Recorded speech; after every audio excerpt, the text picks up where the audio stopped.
Hello students, तो हम आगे स्टार्ट कर रहे हैं। तो देखिए आप, इसमें हम सेल्स को पैरेलल कॉम्बिनेशन में यूज़ करेंगे और मैक्सिमम करंट निकालने की कंडीशन हम ऑब्टेंड करेंगे, प्राप्त करेंगे। ठीक है। तो condition for maximum current from a parallel combination of cells. तो आप देख पा रहे हैं कि ये जो कॉम्बिनेशन है, ये पैरेलल कॉम्बिनेशन है। पैरेलल कॉम्बिनेशन में क्या बताया था मैंने कि जो सेल्स का, जितनी भी सेल्स है सभी का पॉजिटिव टर्मिनल एक पॉइंट से कनेक्टेड रहेगा और नेगेटिव टर्मिनल दूसरे पॉइंट से कनेक्टेड रहेगा सभी का। तो आप देख पा रहे हैं सभी का पॉजिटिव, इस सेल का पॉजिटिव, इसका पॉजिटिव, इसका पॉजिटिव, सभी ए पॉइंट से कनेक्टेड है। सभी का नेगेटिव बी पॉइंट से कनेक्टेड है। तो this combination is parallel combination. अब आगे देखिए। अब इसमें हमने पैरेलली, अब इनको आइडेंटिकल सेल हमने माना है, सभी की ईएमएफ ई है, इंटरनल रेजिस्टेंस आर है, तो ये साथ में ही हमने शो किया हुआ है। एक्सटर्नल जो लोड रेजिस्टेंस है वो हम यूज़ कर रहे हैं कैपिटल आर। तो आप देखिए करंट आई इसमें फ्लो कर रहा है, इन सभी सेल्स के कारण जो करंट है वो आई फ्लो कर पा रहा है। तो अब देखिए, अब आप आगे, हम पहले इंटरनल रेजिस्टेंस इन सभी का मान लेते कि एम आइडेंटिकल सेल्स है और एम इंटरनल रेजिस्टेंस जो आप है कह सकते हैं कि पैरेलल में कंबाइंड है, पैरेलल कॉम्बिनेशन में ज्वाइंट है। तो आर डैश क्या होगा? Equivalent resistance of parallel combination. तो इक्विवेलेंट रेजिस्टेंस किसका? इंटरनल रेजिस्टेंस इसका इक्विवेलेंट रेजिस्टेंस है आर डैश। तो सभी 1/r 1/r 1/r, ये फॉर्मूला आप जानते हैं 10th क्लास से ही, ऐड कर देंगे और कितनी बार? m टाइम्स है तो m बार ऐड कर देंगे। तो 1/r dash is equal to आ जाएगा m बाय स्मॉल r। तो उल्टा कर दीजिए, r डैश आ जाएगा small r by capital M। ये है equivalent resistance, equivalent internal resistance आप इसे कह सकते हैं। टोटल रेजिस्टेंस क्या होगा सर्किट का? तो टोटल रेजिस्टेंस होगा ये जो रेजिस्टेंस है इंटरनल, इन सभी इंटरनल के साथ एक्सटर्नल सीरीज में कंबाइंड है। तो जो इंटरनल इक्विवेलेंट आया है आर डैश, उसके साथ सीरीज में है आर। तो आर डैश प्लस आर कर दीजिए, पूरे सर्किट का इक्विवेलेंट रेजिस्टेंस आ जाएगा, या टोटल रेजिस्टेंस सर्किट का मिल गया आर प्लस आर डैश। तो R plus R by M, ये आपको दिखाई दे रहा है। अब जो हमारी सेल है, अब हम क्या लिख सकते हैं कि ये जो सेल है, ये आपकी जो सेल्स हैं, ये सभी मिलके इस अकेली सेल के, या ये अकेली सेल इन सभी के बराबर काम कर रही है। तो पैरेलल में ईएमएफ सेम रहती है, तो ई तो सभी का सेम रहेगा, और जो रेजिस्टेंस है सभी का हमने पैरेलल में ज्वाइन किया हुआ तो वो आर बाई एम आ गया। तो जो ये नई सेल आएगी इक्विवेलेंट, उसको लिखेंगे ई और इंटरनल रेजिस्टेंस लिखेंगे आर बाई स्मॉल एम। तो उम्मीद करता हूँ यहाँ तक आपको समझ में आ रहा है।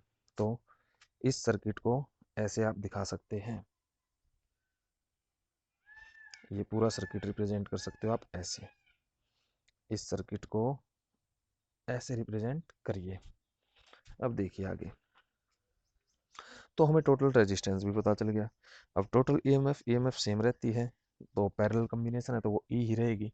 तो करंट इन द सर्किट क्या होगा? Total EMF divided by total resistance. Total EMF ई और टोटल रेजिस्टेंस आपको पता है ये आया, इसी से हमने डिवाइड कर दिया। तो आर बाई एम, एम आप एलसीएम लीजिए तो M R plus small r, और एम जो बटे में वो ऊपर चला जाएगा, तो एम ई अपॉन में M capital R plus small r. ये आ गया आपका करंट का फॉर्मूला। अब हम कंडीशन लगाएंगे, स्पेशल केसेस लगाएंगे कि हमारे हाथ में क्या है। तो यही सब कुछ होते हुए हमारे हाथ में है एक्सटर्नल रेजिस्टेंस। भाई इंटरनल फिक्स है, ईएमएफ फिक्स है सभी की, सेल्स के साथ हम कुछ नहीं कर सकते। हमें करना है एक्सटर्नल रेजिस्टेंस के साथ, हमें सेल्स तो दी गई है, तो एक्सटर्नल रेजिस्टेंस को आप चेंज करते हुए घटा सकते हैं, बढ़ा सकते हैं, और फिर देख सकते हैं कौन सी कंडीशन में आपको करंट मैक्सिमम मिलेगा। तो फर्स्ट केस हम लेते हैं कि जो हमारा आर है एक्सटर्नल, वो इंटरनल रेजिस्टेंस से बहुत छोटा है, capital R is much much less than R by M. तो उस कंडीशन में आप ये फॉर्मूला आप देख पा रहे हैं, जो आर बाई एम, ये एम ई अपॉन में एम आर प्लस आर। तो यहाँ पे आपको क्या फॉर्मूला मिलेगा? तो आई इज इक्वल टू मिलेगा एम ई अपॉन में स्मॉल आर। ऐसा क्यों किया गया? क्योंकि आप देखिए ये जो एम आर है, ये हमारा क्या हो जाएगा, नेगलेक्ट, क्योंकि आर बाई एम है, हम इसकी एलसीएम लेंगे। तो जब आप देखिए आर के एम टुकड़े कर दिए, आर के एम टुकड़े कर दिए तो भी कैपिटल आर उससे छोटा है, तो एम को दूसरी तरफ ले जाइए, एम आर कर दीजिए, यानी जो कैपिटल आर है उसकी एम से मल्टीप्लाई कर दीजिए, तो वो अकेले आर से क्या रहेगा भाई, आर के एम टुकड़ों से भी छोटा है, तो अकेले आर से तो एम इंटू कैपिटल आर भी छोटा रहेगा। ये कंडीशन यहाँ पे निकल के आ रही है, तो एम इंटू कैपिटल आर यानी ये इस आर से बहुत छोटा है, तो आप लिख सकते हैं M R is much much much less than small r. क्यों? क्योंकि R is much much less than R by M, R के एम टुकड़े करने पर भी आर बहुत छोटा है, तो एम टाइम्स कर दो, एम को उस तरफ ले जाओ, तो एम आर आर से बहुत छोटा है, तो एम आर को नेगलेक्ट कर दीजिए, तो आपको मिलेगा M E upon small r. तो ई अपॉन आर क्या था, सिंगल बैटरी के कारण करंट या सिंगल सेल के कारण, तो एम टाइम्स आ गया current due to a single cell. Single cell का जो करंट है उसका एम टाइम्स मिलेगा इस कंडीशन में हमें करंट।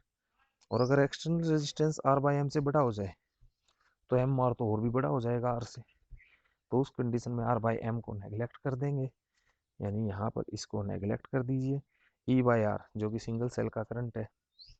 तो ये कंडीशन आपको देखने को मिल रही है कि हाँ, अगर आर एक्सटर्नल रेजिस्टेंस बहुत छोटा हो जाए इंटरनल रेजिस्टेंस से, उस कंडीशन में तो बहुत अच्छी बात है, बहुत करंट आपको मिलेगा। लेकिन अगर एक्सटर्नल बहुत बड़ा हो जाए इंटरनल से, तो करंट बहुत कम मिलेगा।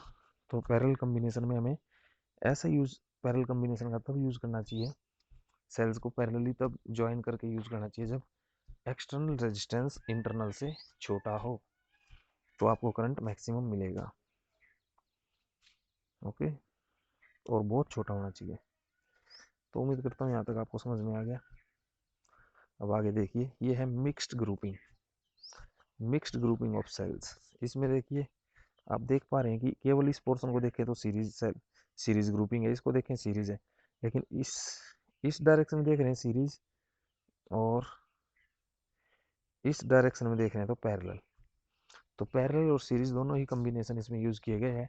तो सीरीज में एन सेल्स को लगाया गया है और पैरेलल में एम रोज, ठीक है। तो एन सेल्स को एम रोज में अरेंज किया गया है, आप ये कह सकते हैं। तो टोटल नंबर ऑफ सेल कितनी हो जाएगी, एम इंटू एन, ठीक है ये बात। तो देखिए नेट, जो अगर हम बात करें ईएमएफ की, हर एक रो की कितनी होगी, तो सीरीज में हम पढ़ चुके हैं ईएमएफ ऐड होती जाती है, तो एन सेल है तो एन ई ईएमएफ है सीरीज में, और पैरेलल में सेम रहती है। तो सभी हर, ये आप देख पा रहे हैं इसमें भी एन सेल, इसमें भी एन सेल, इसमें भी एन एन एन, सभी एन है, तो सभी की ईएमएफ एन ई है।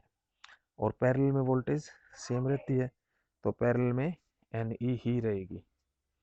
हाँ, तो एन ई आ गया हमारा नेट ईएमएफ, टोटल ईएमएफ, ठीक है। और अब आप देखिए एम रोज है और सभी पैरेलल में कनेक्टेड है, तो इनका नेट एन ई ही निकल के आएगा। इंटरनल रेजिस्टेंस की बात करें तो सीरीज में एन आर रेजिस्टेंस है और पैरेलल में N R N R N R M times जोड़े गए हैं, तो one by N R, one by N R, और एम बार करेंगे तो एम अपॉन एन आर, आपका वन बाय आर डैश आ जाएगा, तो आर डैश आएगा एन आर अपॉन एम। ये देख पा रहे हैं आप, ये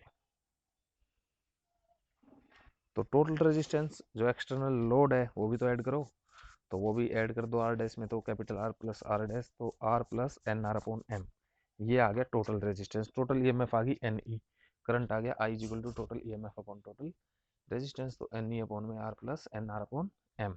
एम एलसीएम लीजिए, ऊपर एम एन ई बनेगा, नीचे M R plus N R बनेगा।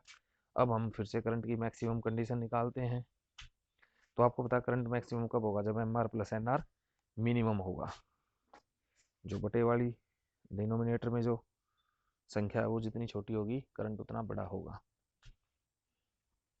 तो अब देखिए, तो M R plus N R minimum कब होगा, ये कैसे पता लगाएं। तो ये पता लगाने के लिए हमने एक छोटा सा मैथमेटिक्स का यहाँ प्रयोग कर रहे हैं कि क्या हो सकता है। M R plus N R को हम लिख सकते हैं रूट एम आर का स्क्वायर रूट एन आर का स्क्वायर, फिर इसमें से minus two root M R root N R plus two root M R root N R को इसको ऐड सब्ट्रैक्ट कर दो और इसी को ऐड कर दो, कोई फर्क नहीं पड़ेगा। लेकिन अब ये फॉर्मूला बन गया ए स्क्वेयर जहाँ बी स्क्वेयर, अब ये माइनस में 2ab, तो A square minus B square का फॉर्मूला मिल गया हमें। तो root M R minus root N R पूरे का होल स्क्वेयर कर दीजिए, और प्लस में जो आपका ये वाली जो संख्या है, ये लास्ट वाली,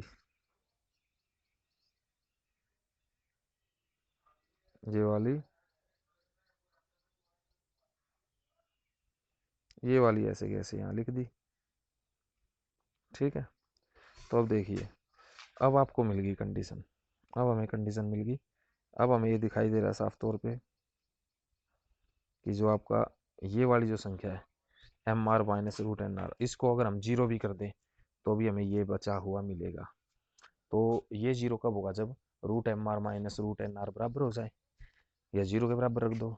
तो यहाँ से आएगा M R is equal to N R, तो कैपिटल आर आ गया, स्मॉल ये N small r by small m. इस कंडीशन पे आपका जो M R plus N R जो था टोटल, उसकी जो वैल्यू है वो सबसे मिनिमम होगी, आप ये कह सकते हैं। और वो कितनी होगी, 2√mn/r, इतनी वैल्यू होगी बस। तो इस कंडीशन में मैक्सिमम करंट आपको मिलेगा। और ये r is equal to N R by M, N R by M क्या था, अभी पीछे हमने देखा था, एन आर बाई एम तो आपका इंटरनल रेजिस्टेंस है पूरे के पूरे कम्बिनेशन का, मिक्स्ड ग्रुपिंग का।